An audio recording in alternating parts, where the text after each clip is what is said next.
Hey everyone, it's Mike here from The Art of Guitar. Today I'm going to show you a technique that I like to use whenever I have to learn a solo or a riff that's very difficult in a short amount of time.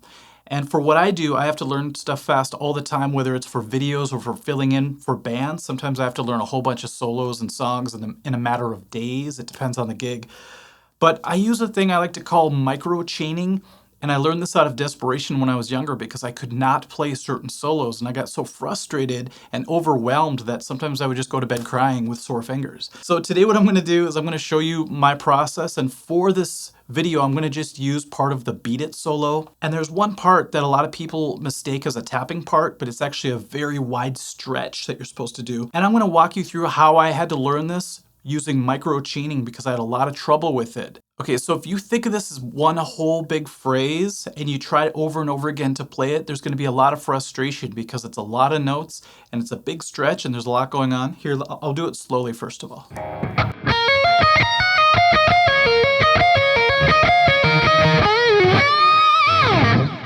So that's a huge bite to take if you try to take on that entire phrase.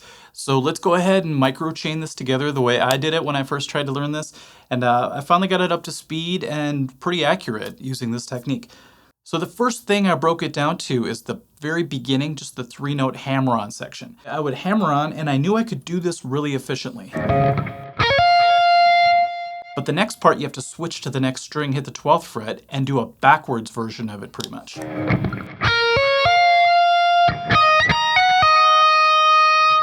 In my mind, that was the entire phrase. So I thought real small in the beginning, micro chaining. So what I did was I chained this first hammer on with the second one and just considered that a victory. Now you would think the next thing you would do is add the next part and the next part and the next part. That's what you would consider chaining usually. But micro chaining is a little bit different. We're just going to focus on this part for a little while until we get it up to speed of the actual track. And then you feel this great sense of accomplishment because you feel it actually coming together and it sounds like the solo as opposed to playing it super slow all the way through for a long time. So I would go.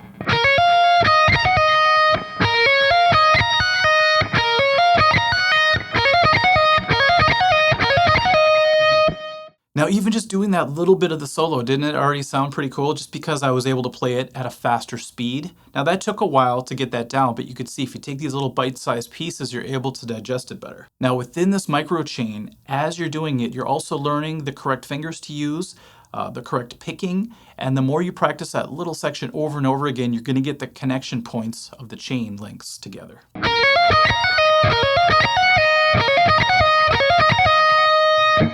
Okay, let's pretend we did that for a while. We got it up to speed like that. Let's move to the next link of the chain and see what it is.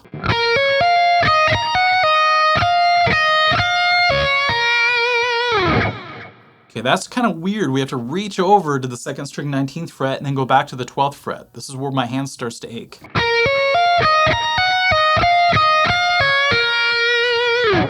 In my mind, I'm thinking this is the entire phrase. Like I said earlier, you have to kind of fool yourself into thinking you're getting to that finish line here and now. Be happy with that much. Now let's keep doing it till it flows at a faster speed.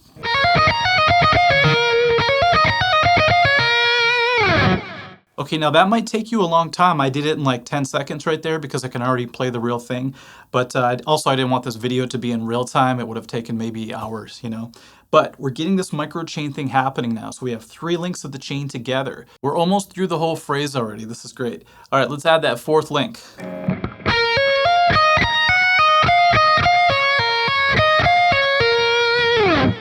Now we had something kind of lucky happen there.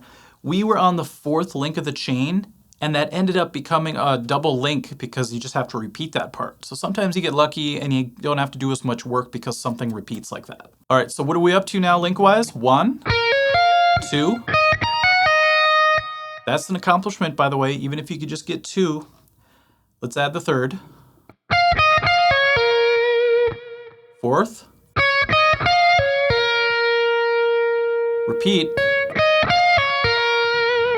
Believe it or not, there's only 1 link to go. So this is great. There's only going to be 5 in this case. It's kind of a strange link because the way I do it, the way I hear it when I listen to the isolated track, I hear a rolling finger on the 1st and 2nd string at the 12th fret. we'll stop on that bend. Usually he does a tap slide and all this stuff, but we're gonna call this the end of that phrase. 5 links, let's do them one at a time and then start to piece them together again. That's 1, 2, 3, 4 is gonna be double, 5.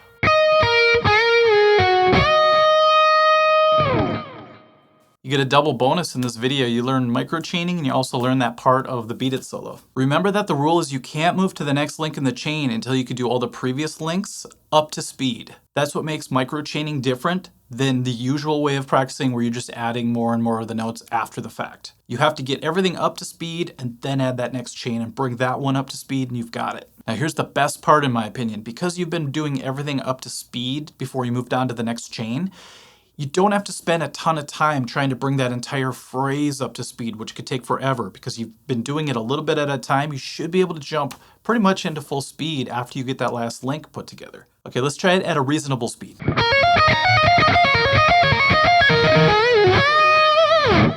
That felt pretty good, pretty smooth, a little faster.